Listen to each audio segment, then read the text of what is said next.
নমস্কাৰ মৰমৰ ছাত্ৰ ছাত্ৰীসকল, তোমালোকক আটাইকে মোৰ ইউটিউব চেনেল প্ৰজ্ঞানজ্যোতিলৈ স্বাগতম জনাইছোঁ।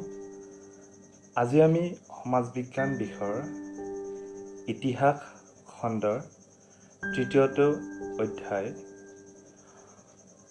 অসমত ব্ৰিটিছ বিৰোধী জাগৰণ আৰু কৃষক বিদ্ৰোহৰ কেইটামান চমু প্ৰশ্ন উত্তৰ এই ভিডিঅ'টোৰ জৰিয়তে তোমালোকক দিবলৈ চেষ্টা কৰিছোঁ।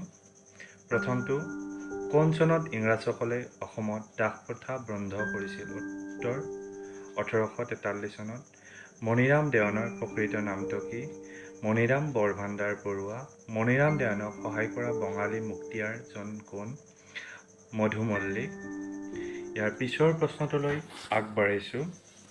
দেৱান আৰু তেওঁৰ সহযোগীসকলে কাক ৰজা পাতিবলৈ চেষ্টা কৰিছিল? উত্তৰটো কন্দৰ্পশ্বৰ সিংহক। তাৰ পিছৰ প্ৰশ্নটো, কোন তাৰিখে কন্দৰ্পশ্বৰ সিংহক গ্ৰেপ্তাৰ কৰা হৈছিল?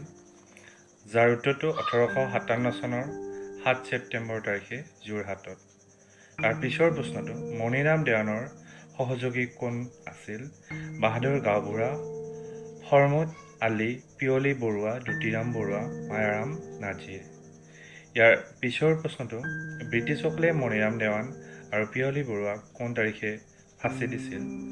যাৰ উত্তৰটো হ'ব 1858 চনৰ 26 ফেব্ৰুৱাৰীত যোৰহাটত। ইয়াৰ পিছৰ প্ৰশ্নটো, ইংৰাজে বিদ্ৰোহৰ অপৰাধত আন্দামানলৈ কাক পঠিয়াইছিল? বাহাদুৰ গাঁওবুঢ়া আৰু শ্বেখ হৰমুদ আলিক। ফুলগুৰি ধাবা কোন চনত হৈছিল? 1861 চনত।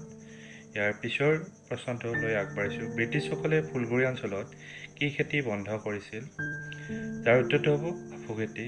এইবাৰ 11 নম্বৰ প্ৰশ্নলৈ আগবাঢ়িছোঁ। ফুলগুৰি ধাবাৰ সময়ত নগাঁৱৰ উপায়ুক্ত কোন আছিল? Lieutenant Howard স্কন্স। ইয়াৰ পিছৰ প্ৰশ্নটো হৈছে অৰ্থাৎ 12 নম্বৰ। ফুলগুৰিত ৰাইজৰ আক্ৰমণত নিহত হোৱা ইংৰাজ বিষয়াজনৰ নাম কি? Lieutenant singer. ইয়াৰ পিছৰ প্ৰশ্নটো অৰ্থাৎ 13 নম্বৰ প্ৰশ্নটো, ফুলগুৰি ধাবাত অংশগ্ৰহণকাৰী কাক ইংৰাজে মৃত্যুদণ্ড দিছিল? যাৰ উত্তৰটো হ'ব লক্ষণ ডেকা, চংবৰ লালুং, ৰংবৰ ডেকা। আছাম ৰায়ট কি? 19বিংশ শতিকাৰ শেষৰ দশকত অসমত হোৱা কৃষক বিদ্ৰোহ।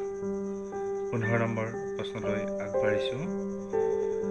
ৰঙিয়া কৃষক বিদ্ৰোহ কেতিয়া আৰম্ভ হৈছিল?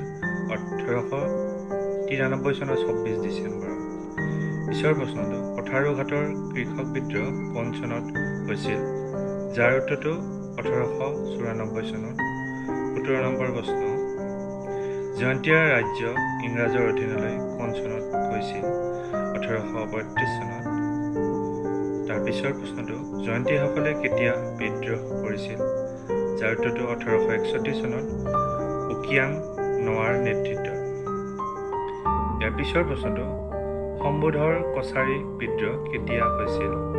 যাৰ উত্তৰটো 1881 পৰা 82 চনত। মণিপুৰত ইংৰাজৰ ষড়যন্ত্ৰৰ পৰা সেনাপতিজনৰ নাম কি? উত্তৰ ত্ৰিকেন্দ্ৰজিৎ। ইয়াৰ আগলৈকে তোমালোকক এনেকুৱা প্ৰশ্ন উত্তৰ দি থাকিম। আজিলৈ এৰিছোঁ। ধন্যবাদ।